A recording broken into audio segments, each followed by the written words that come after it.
Here we go. Tell me what you see.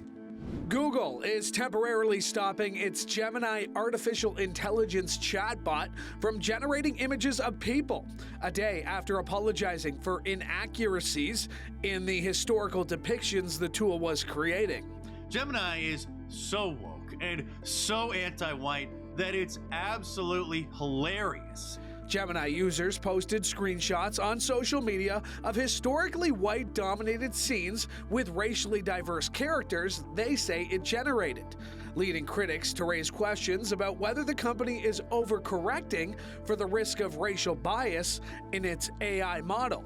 Create a picture of some German people, and it replied, sure, here is an image featuring a diverse group of German people, showing what looks to be a bunch of vegan feminists at a festival, and this black guy and his girlfriend.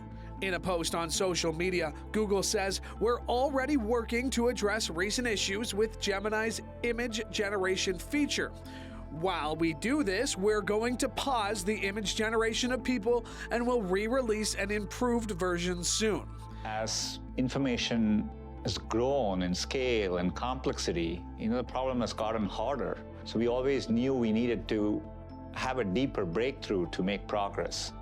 Previous studies have shown AI image generators can amplify racial and gender stereotypes found in their training data, and without filters are more likely to show lighter-skinned men when asked to generate a person in various contexts. But that didn't stop social media users, including Elon Musk, from making claims of white erasure and that Gemini refuses to generate faces of white people.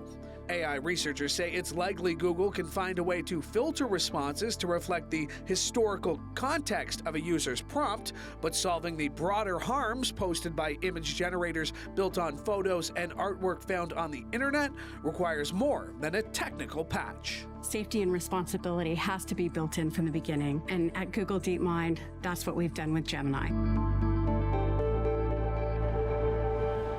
Let's welcome media and tech consultant Mohit Rajans to chat more about these artificial intelligence hiccups we're seeing. Mohit, as we just showed, Google ran into some issues this week with its Gemini image generator. We've known there are risks for inaccuracy in AI systems, but this seems like a pretty big snafu. What goes into fine-tuning these types of programs? Well, it's interesting because when you look at what Google has an advantage of when it comes to artificial intelligence is it has 20 years of data that it can pull from in order to create some of these artificial general intelligence products. But what we're seeing here, Louis, is just what's going to happen as a result of so many people trying to rush to market to stay competitive in AI. And now Google had a couple of victories just last week. Gemini's release in 1.5 showed that their speed and accuracy in their AI products was actually quite good. But what people forget is that Google is trying to do a little bit more than just give you answers to your questions. They're trying to incorporate their whole ecosystem. And that's where this image generation problem came into play. Look, if you've tried any of the artificial intelligence image generators, you'll know that they're problematic. They are definitely not something you want to hand in or try to sell against. And in this case, Google's taking a lot of heat because they're showing people that they're not ready yet with all aspects of their AI products, especially for commercial use. Yeah, so how do you think Google is feeling about this pause in development, especially after such a successful look at OpenAI's text-to-video platform just last week? Well, and let's not also forget they own YouTube, right? And so you are looking at a situation where Google, it was really on that ramp up of trying to show how artificial general intelligence would be incorporated into so many things that they're already doing. They're in classrooms already. This week, they signed a deal with Reddit in order for them to be able to start working with them on the data within it. Google did not look at this sort of blindsiding that was going to happen with people using their functions as being the main story of the last week. And I think what's going to happen now is this pause, which has already happened. They've paused the image generation in Gemini, and they're going to have to take a hard look at what the source of the information is. Remember, this is generative AI. This is AI that's being built on information that Google is actually in control over. That's where people are having a hard time grasping whether our information is in good hands with this company. It wasn't just Google. We also saw ChatGPT running some bugs this week. Can you reiterate just how important it is to not rely on AI as perfect? There's a few different things that are happening at once here. On one hand, you have the artificial general intelligence that helps us automate some of our daily tasks or makes projects a little bit easier to do, including video and animation and writing.